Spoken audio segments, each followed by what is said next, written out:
Boa noite, tudo bem com todos e todas? Então vamos continuar nosso estudo de Romanos. Hoje estamos no capítulo 13. Fizemos, no nosso último estudo, nós tratamos da primeira parte do capítulo 13 de Romanos, que é sobre aquela questão do relacionamento do cristão com as autoridades governamentais, né? E tiramos de lá alguns princípios interessantes. E nós estamos na parte mais fácil de Romanos, a mais prática, a mais direta, que é essa parte ética, né, comportamental, de conduta. Realmente a carta aos Romanos, na primeira parte, até o capítulo 11, é bem pesada, né?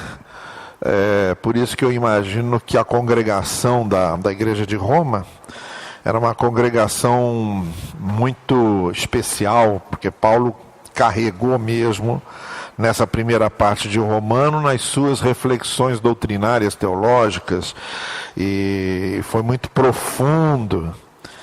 Isso faz com que a gente imagine que a congregação de Roma, que a igreja de Roma fosse já mesmo uma igreja mais preparada, provavelmente políticos lá de Roma, não é? Então a gente percebe como é que Paulo caprichou mais do que em todas as outras cartas, como ele caprichou na maneira como ele trata da doutrina e da teologia.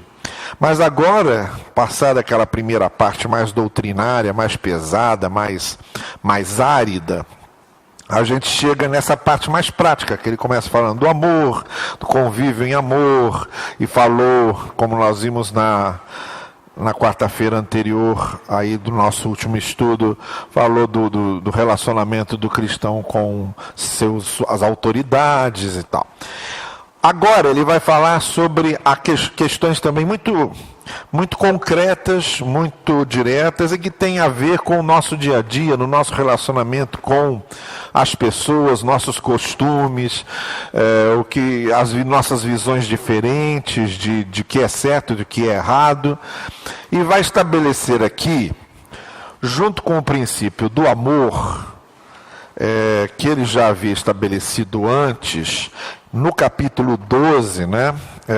Muito especialmente no capítulo 12, quando ele trata da questão do convívio em amor, ele abre esse parênteses para falar sobre o relacionamento do cristão com as autoridades, mas volta agora à questão do amor, e volta agora à questão do amor aplicado diretamente às questões do escândalo e de coisas que tem a ver com nossas escolhas cuidadosas, não só em função do que achamos certo ou errado, mas muito em função do que pode servir de obstáculo para a fé e o crescimento do irmão. Ele já tratou sobre isso. O mesmo assunto, o mesmo tema é tratado por Paulo na primeira carta aos Coríntios. Então ele trata da mesma forma, não é? Então vamos acompanhar todo o texto para a gente ver como é que o raciocínio de Paulo se desenvolve, e para nós irmos fazendo algumas aplicações então práticas sobre isso. A pergunta que Paulo está respondendo é a seguinte: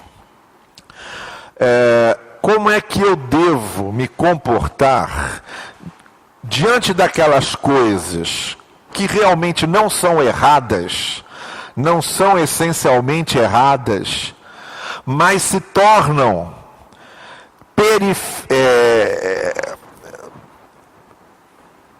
circunstancialmente erradas, quando atingem as pessoas, escandalizando-as? Essa é a pergunta que Paulo faz. Entenderam? Como tratar das coisas que não são essencialmente erradas, mas se tornam circunstancialmente erradas, quando nós fazemos por falta de amor e por falta de uma compreensão, de uma certa sensibilidade, certas coisas que acabam servindo de tropeço para as outras pessoas. Tá bem? Então é a velha questão de todas as coisas me são, como ele fala em Coríntios, todas as coisas me são lícitas, mas nem todas as coisas convém que eu faça. E tudo isso sob a ótica do amor, que é o assunto que ele volta no verso 8. Tá bem? Terminou de falar do relacionamento do cristão com as autoridades. No verso 8, ele volta de novo à questão do amor no convívio com os irmãos. E aí fica muito claro que ele está falando do convívio especialmente entre judeus e gentios. Judeus tinham certos costumes, gentios tinham outros costumes, e como é que é a experiência desses costumes diferentes, sendo que todo mundo está no mesmo corpo, como é que isso deve ser tratado? Tenho para mim que Paulo está se preocupando agora muito mais com o que poderia escandalizar os judeus no comportamento dos gentios e o que poderia escandalizar os gentios no comportamento dos judeus. Ou seja, o que é que os gentios poderiam escandalizar os judeus e o que é que os judeus ficavam impondo para os gentios, mas necessariamente não necessitava de ser imposto. Vocês vão perceber isso na leitura e nos comentários que nós vamos fazer aqui. Então vamos lendo aos poucos e comentando para a gente não perder o fio da meada. Vamos até o final do capítulo 14, a partir do versículo 8 do capítulo 13. Capítulo 13, verso 8... até o final do capítulo 14, que é o verso 23. Não devam nada a ninguém, a não ser o amor de uns pelos outros, pois aquele que ama seu próximo tem cumprido a lei. É uma maneira muito clássica de Paulo de falar que a gente, se temos obrigação de alguma coisa com o outro, é de amar, não é de conviver em amor. Assim como alguém que deve, tem obrigação de pagar, a única coisa que realmente devemos dever e nos sentir cobrados, se pudermos, é no amor. As outras coisas deveríamos evitar dever, porque dívidas não são as melhores companhias para preservar amizades. E eu acredito, até os laços familiares às vezes são dificultados quando rola negócio de dívida, de dinheiro, né? Eu já vi muita família criar uma confusão doida, viviam tudo em harmonia até chegar a hora de discutir a divisão de uma herança e ver quem é que fica com a casa em Guarujá. Certo? Então, é melhor ninguém dever coisa alguma. Se for dever alguma coisa, deve em amor, porque meter o dinheiro no meio, a coisa pode complicar. Pois estes mandamentos, né, e aí ele diz, quem ama, cumpre os mandamentos. O que ele quer dizer com isso? Esses mandamentos, não adulterarás, não matarás, não furtarás, não cobiçarás, tem a ver com amor. Se eu amo... Aliás, os 10 mandamentos resumem nesses dois. Amar a Deus. Se eu amo a Deus, não tem outros deuses, não adoro imagens, guardo o dia do descanso para dignificá-lo, não tomo o nome de Deus em vão. Se eu amo o próximo, eu honro pai e mãe, né? Não mato, não adultero, não minto. Então todos os mandamentos, não cobiço, todos os mandamentos estão...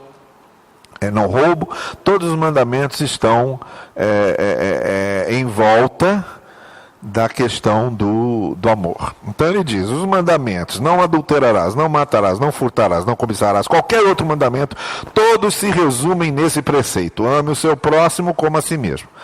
Quem ama o próximo não faz coisas que o prejudiquem.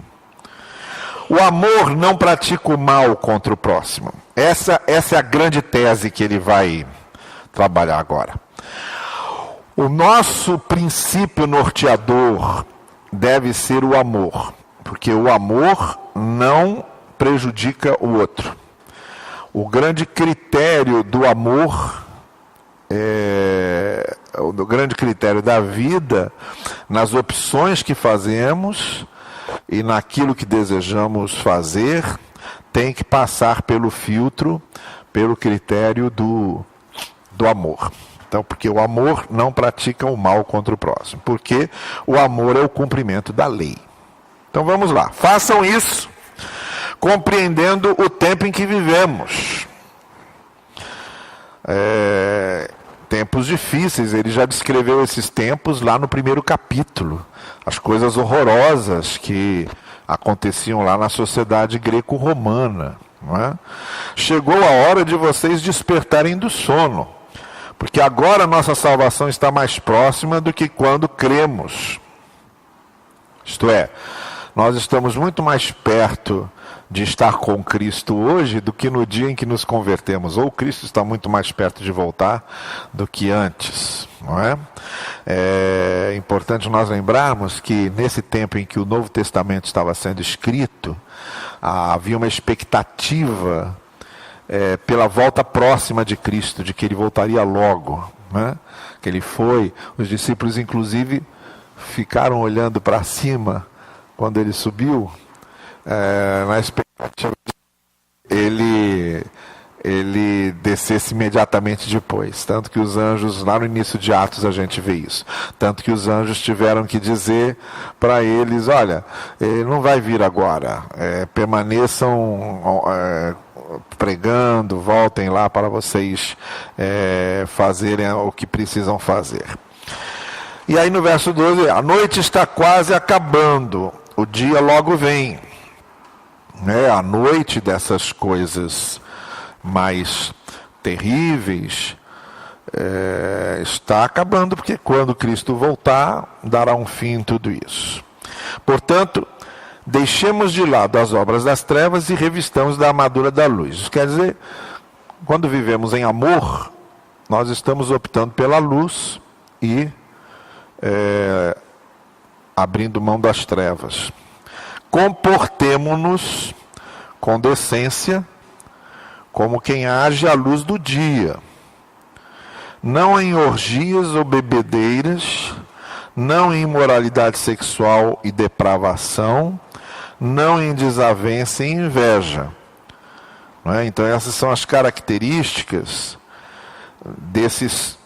desse tempo em que vivemos, que ele fala no versículo 11. O tempo em que vivemos é esse tempo de orgias, bebedeiras, imoralidade sexual, depravação, desavença, inveja. Ao contrário, revistam-se do Senhor Jesus e não fiquem premeditando como satisfazer os desejos da carne. Muito bem. Agora, isso é uma coisa, quando nós realmente rejeitamos aquilo que é evidentemente ruim e que faz parte dos desejos da concupiscência, da carne, do velho homem, né? Da antiga vida e etc. Mas agora ele introduz uma outra questão, que é: e aquilo que não é errado para fazer, mas que de alguma forma prejudica o outro? Porque há coisas que são declaradamente ruins. Orgias, bebedeiras, imoralidade sexual, depravação, desavença, inveja, bom, são coisas que ele cita como declaradamente ruins. Não há dúvida quanto a isso. Mas há outras coisas que não são ruins em si, mas podem se tornar ruins, dependendo de como essas coisas atingem o outro. E é sobre isso que ele vai falar agora, capítulo 14. Aceitem o que é fraco na fé. O que é o fraco na fé?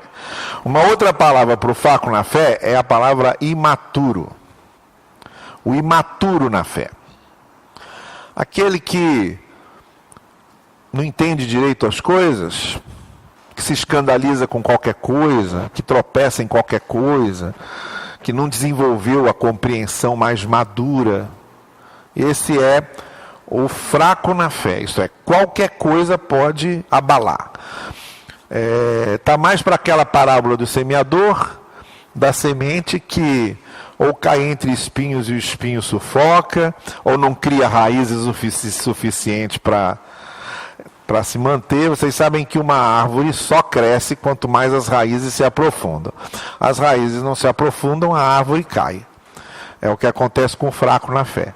Quanto menos raízes para dentro da palavra e para dentro de Cristo, mais é o risco dele tombar. Então vem as aves do céu e comem, ou os abrolhos e espinhos sufocam aquela semente que estava nascendo e acaba sendo interrompido o seu crescimento. Esses são os fracos na fé. Então, como é que a gente aceita o que é fraco na fé? Ele diz, sem discutir assuntos controvertidos, isto é, sem criar celeuma, polêmica, com assuntos que podem causar confusão, não é? Que podem causar confusão. É o que eu vivia dizendo para os meus alunos no seminário. Púlpito não é lugar de você levar as suas teses teológicas. As teses teológicas é para tratar na classe de aula, no seminário, lá é que é para tratar. Púlpito não é para vomitar teses teológicas para as pessoas, assuntos controvertidos, polêmicas e coisas do tipo. Porque o púlpito é para você edificar as pessoas, ajudar as pessoas a crescerem e não para causar confusão, não é? Então Paulo diz isso. Assuntos controvertidos que só causam confusão e não ajudam as pessoas a crescerem, não é? Então vamos aceitar que há fracos na fé, há imaturos, que não estão preparados para ouvir certas coisas, e nem para tratar de certas coisas, porque vai ficar confuso, a cabeça dá um nó. Então a gente tem que ter essa sensibilidade de dar a comida de acordo com o que a pessoa pode comer. É igual o fazendeiro que preparou comida para 800 bois e vieram só 20. Ele não ia obrigar os 20 bois a comerem a comida dos 800, não é? Não tem condição. Ou aquele pregador que dizia o seguinte, Charles Spurgeon dizia o seguinte, ele dizia que se a gente tem que oferecer comida, ofereçamos sempre comida para o coelho, porque a girafa, ela pode abaixar o pescoço e comer com o coelho, mas se você oferece comida só para a girafa, o coelho não consegue alcançar o tamanho da girafa e aí ele não come. Então, o pregador que fica dando só comida para girafa, os coelhinhos não conseguem comer porque não alcançam. É isso que Paulo está dizendo. Então, evita esses assuntos que nem todos podem alcançar, não é? Aí ele começa a falar, olha só, a diferença entre quem veio do judaísmo, quem veio de outras religiões.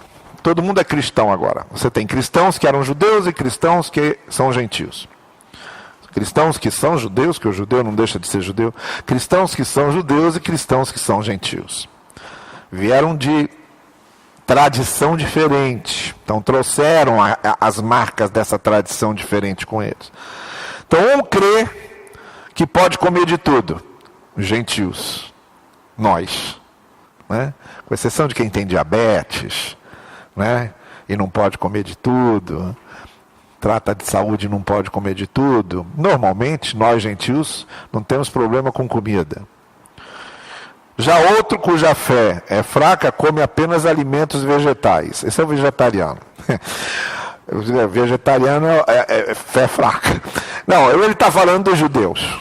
Tá bem? Quer dizer, o judeu que continua carregando aquele legalismo com ele, de não comer certas coisas, certos alimentos, e prefere comer, se tem só carne de porco, o judeu não come carne de porco.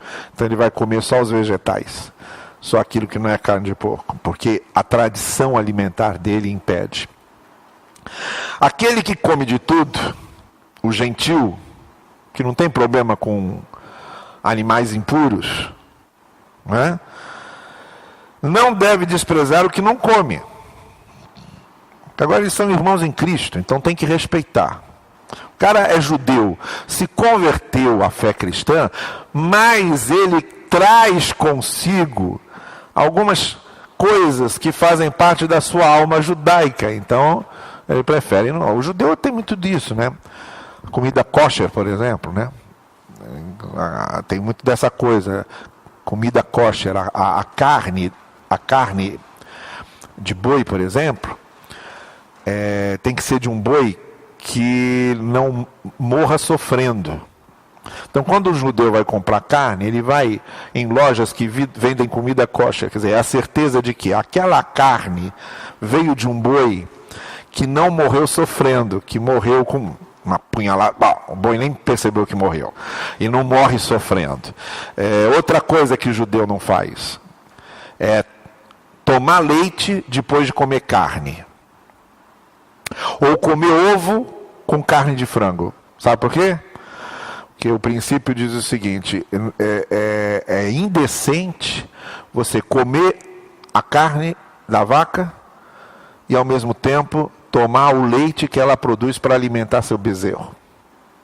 Ou comer a carne do frango e ao mesmo tempo comer o ovo que daria um novo frango, né?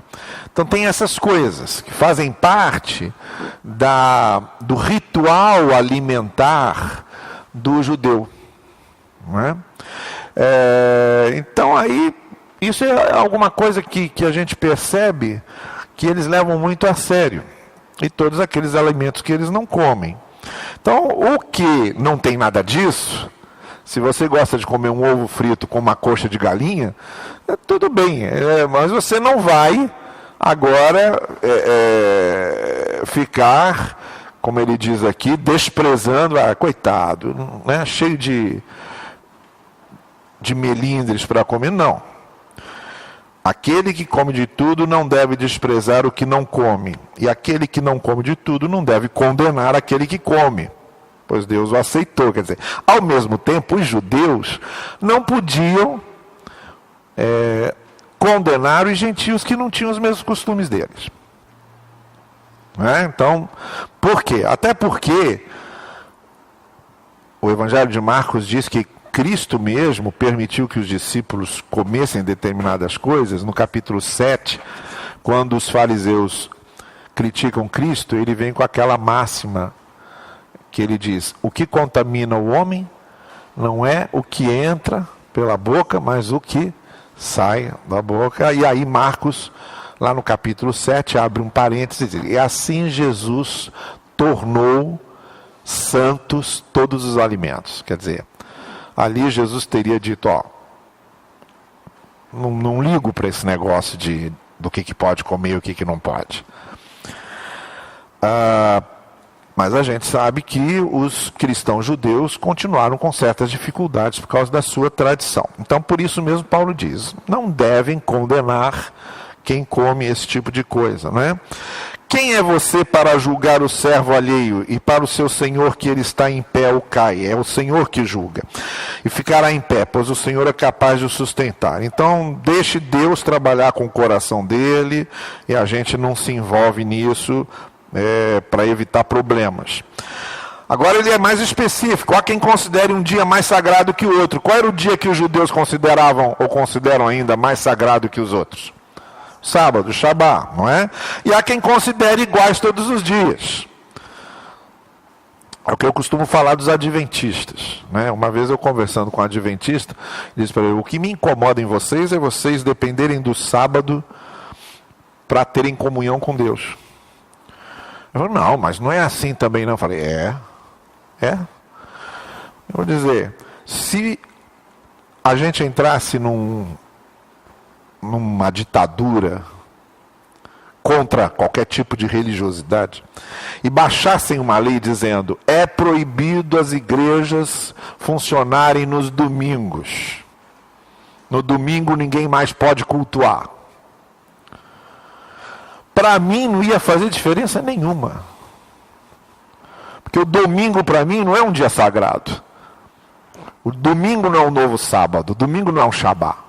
Domingo é um dia em que a maioria tem folga, foi o dia em que Jesus ressuscitou.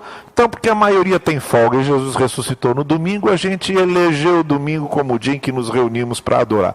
Mas o dia em que for proibido adorar no domingo e a gente tiver que fazer culto na segunda, ou fazer culto na terça, ou fazer culto na quarta, tanto faz, porque não existe dia sagrado.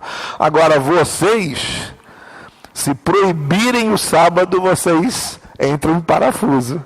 Vocês perdem completamente o norte, porque sem o sábado a coisa não funciona. Então é isso que Paulo está dizendo. Há alguns que consideram o dia mais sagrado. Os judeus achavam isso. Os adventistas, eles conservam o judaísmo nesse sentido. Aquele que come carne, come para o Senhor, pois dá graças a Deus. E aquele que se abstém de carne, quando Paulo está falando em carne aqui, provavelmente ele está falando em carne de porco, que é a carne que os judeus não comiam. Aquele que se abstém de carne, para o Senhor se abstém, dá graças a Deus. É uma questão dele, de foro íntimo. Pois nenhum de nós vive apenas para si, e nenhum de nós morre apenas para si. Se vivemos, vivemos para o Senhor, se morremos, morremos para o Senhor. Assim, quer vivamos, quer morramos, pertencemos ao Senhor. Então, deixe que a pessoa viva no seu coração aquilo que ela elege como seu princípio de conduta litúrgica, vamos dizer assim, não é? Então, se ela quer glorificar o Senhor não comendo carne, está bem. Se ela quer glorificar o Senhor comendo carne, está bem. Contanto que ela esteja em paz, sentindo que não está indignificando a sua fé. Quer ver um exemplo? Charles Spurgeon, eu sempre cito Spurgeon, porque foi o maior pregador batista da história. Charles Spurgeon, ele pregava no domingo, na segunda-feira saía no jornal principal de Londres todo o seu sermão impresso, toda semana.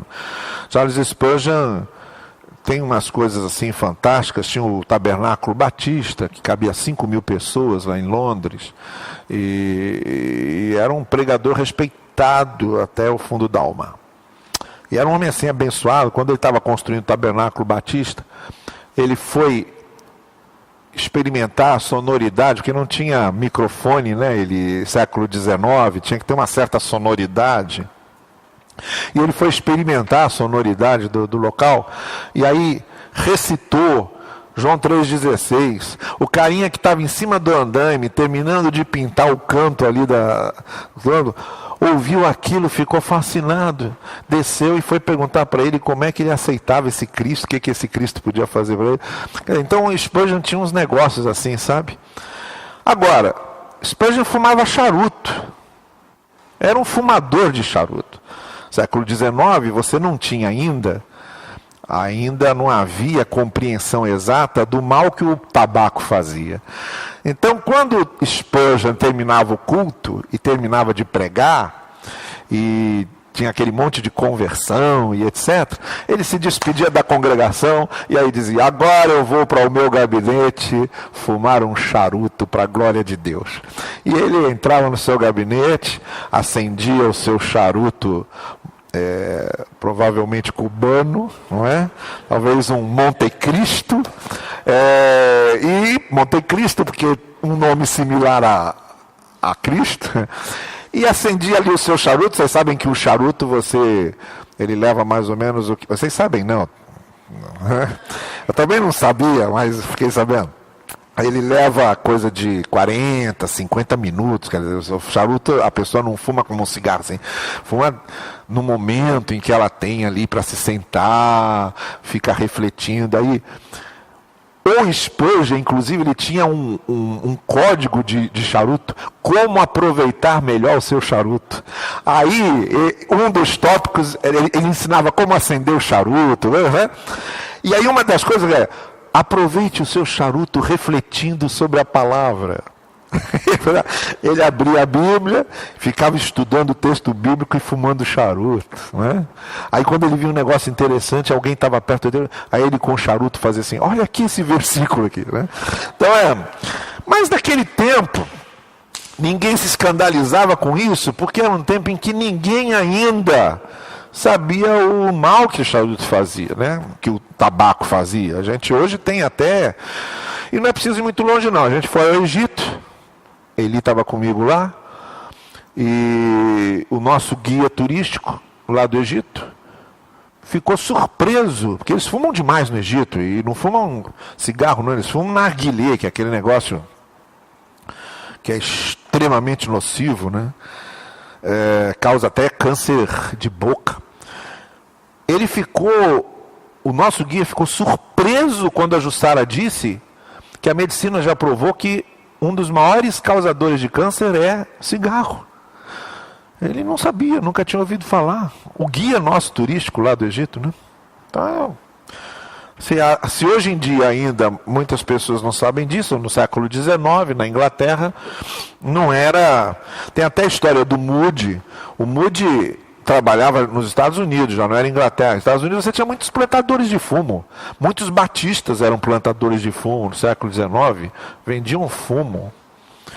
E teve lá um plantador. Quando começou essa história de que tabaco faz mal, começaram a divulgar isso, e que um cristão, por ser templo do Espírito, não devia fumar para fazer mal ao seu corpo, teve um plantador de fumo que foi levar um dinheiro para Moody como oferta.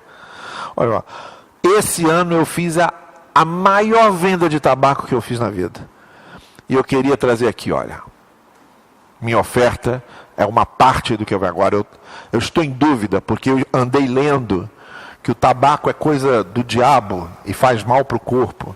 E eu não sei se o senhor vai acertar a oferta, porque essa oferta é da venda do tabaco.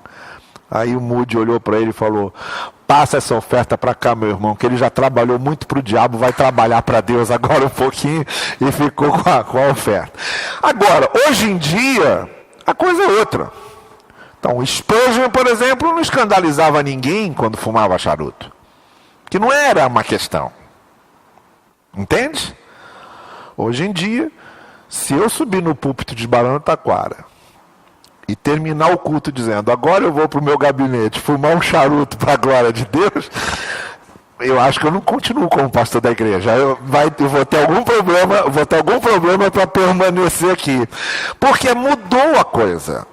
Hoje a gente tem consciência do mal do fumo, toda aquela questão, e tem uma consciência muito lúcida do mal que isso faz ao templo do Espírito. A gente não vai, então, lidar com isso. Mas Paulo está dizendo, o importante é que a gente evite escandalizar o outro quando descobre que aquilo promove escândalo. E ele vai falar sobre isso agora nessa parte final, quando ele diz: por essa razão, Cristo morreu, verso 9, e voltou a viver para ser Senhor de vivos e mortos. Portanto, por que julga seu irmão? Não é? Por que despreza seu irmão? Pois todos compareceremos diante do tribunal de Deus, porque está escrito: por mim mesmo jurei, diz o Senhor, diante de mim todo joelho se dobrará, toda língua confessará que sou Deus. Essa é uma citação que Paulo está fazendo do profeta. Assim, cada um de nós prestará contas de si mesmo a Deus. Vejam, no que se refere a essas coisas que não são essencialmente erradas. A gente já viu o que é essencialmente errado. Paulo já falou. Questões de caráter são essencialmente erradas. Mas há coisas que não são essencialmente erradas. Então a gente não tem que ficar... por exemplo, uma pessoa que não gosta de ir ao cinema porque acha que o cinema é errado, não pode criticar uma pessoa que vai ao cinema. Quer dizer, não é essencialmente ruim, porque nós entendemos que não é o local que mas é o que se vai fazer lá, o que vai assistir lá. Quer dizer, não é a televisão essencialmente ruim, mas a maneira como se usa a televisão e coisas do tipo. Não é? Bom, vamos adiante. Portanto, deixemos de julgar uns aos outros. Em vez disso, façamos o propósito de não colocar pedra de tropeço ou obstáculo no caminho do irmão. Aí que Paulo então vem com a sua argumentação final. Quando ele diz: vamos cuidar, é melhor abrir mão de alguma coisa que a gente sabe que escandaliza o outro, do que de fazer e escandalizar o outro. Como alguém que está no Senhor Jesus, tenho plena convicção de que nenhum alimento é por si mesmo impuro. Ele já falou disso aqui em Corinto. Paulo falou: estou na feira, tem alguém que está vendendo uma carne sacrificada aos ídolos. Eu posso comprar aquela carne? Paulo diz: posso tranquilamente. Porque aquela carne é igual às outras. Para mim não tem diferença nenhuma. Posso, levo para casa, asso, como. Até porque, diz Paulo, eu não acredito na existência desses deuses. Então para mim não faz diferença nenhuma. Mas, aí ele acrescenta, se eu compro e isso escandaliza um irmão que é mais imaturo na fé e vê problemas nisso, uma pessoa que está esteve lá dentro, adorando ídolos. Então, quando ela vem para cá, ela se escandaliza com as coisas que têm a ver com aquilo, e aquilo não lhe faz bem. Por amor a essa pessoa eu não faço. É a mesma coisa que ele está... Aí ele pergunta, vai me fazer falta? Não vai. Ao invés de comprar aquela carne sacrificada ao ídolo, eu vou e compro a carne de um membro da igreja. Entendeu? E deixo de um açougueiro que seja crente, né? Por exemplo. Como alguém que está no Senhor Jesus, tenho plena convicção de que nenhum alimento por si mesmo é impuro, a não ser para quem assim o considere. Para ele é que é impuro. Se o seu irmão se entristece devido ao que você come, você já não está agindo por amor. Por causa da sua comida, não destrua seu irmão por quem Cristo morreu. Então aí o meu critério passa a ser outro. Se certas coisas que eu faço não são essencialmente ruins, entretanto elas podem se tornar circunstancialmente ruins, se aquilo escandaliza, se aquilo causa confusão, se aquilo causa controvérsia, e a mim não vai fazer falta nenhuma, eu prefiro evitar tudo isso do que ficar fazendo aquilo, porque aí eu estou pecando contra o meu irmão a quem eu devo amar, porque foi por ele que Cristo morreu. Aquilo que é bom para vocês não se torne objeto de maledicência, pois o reino de Deus não é comida nem bebida. Não está firmado nessas coisas. Eu posso deixar essas coisas. O que eu não posso deixar, que o reino de Deus é justiça, paz e alegria no Espírito Santo. Isso eu não posso deixar. Mas comida e bebida eu posso deixar. Não vai me fazer falta se aquele tipo de bebida ou se aquele tipo de comida prejudica, causa escândalo. Aquele que assim serve a Cristo é agradável a Deus e aprovado pelos homens. Por isso, aí ele termina, esforcemo-nos em promover tudo quanto conduz à paz e à edificação mútua. Não destrua a obra de Deus por causa da comida. Todo alimento é puro, mas é errado comer qualquer coisa que faça os outros tropeçarem. É melhor não comer carne, nem beber vinho, nem fazer qualquer outra coisa que leve seu irmão a cair. Eu tenho certeza que se você for para a Índia, e lá tiver uma igreja batista, eles não devem comer carne de vaca. Porque por mais que o hindu se converta ao cristianismo, ele carrega com ele uma tradição de milênios da sua civilização. E embora ele não se ajoelhe para adorar mais uma vaca, provavelmente ele não come carne de vaca. E você lá, em terra de sapo, de cócoras com ele. Para que você vai escandalizar seus irmãos em Cristo indianos que trazem essa tradição? Aí você abre mão da carne de vaca. Você não vai lá, eu como carne de vaca mesmo e ninguém me impede, não sei o que lá. Para que fazer isso, diz Paulo? É melhor não comer carne, nem beber vinho, nem fazer qualquer outra coisa que leve seu irmão a cair. Certo? Assim...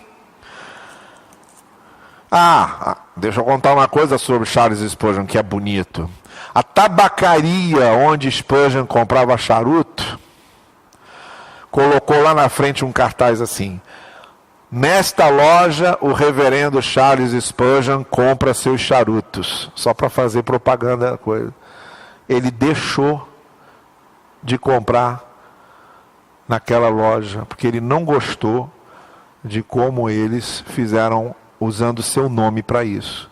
E outra coisa, quando ele percebeu que havia um diácono da igreja que estava bebendo e questionou, eu bebo, mas o senhor fuma?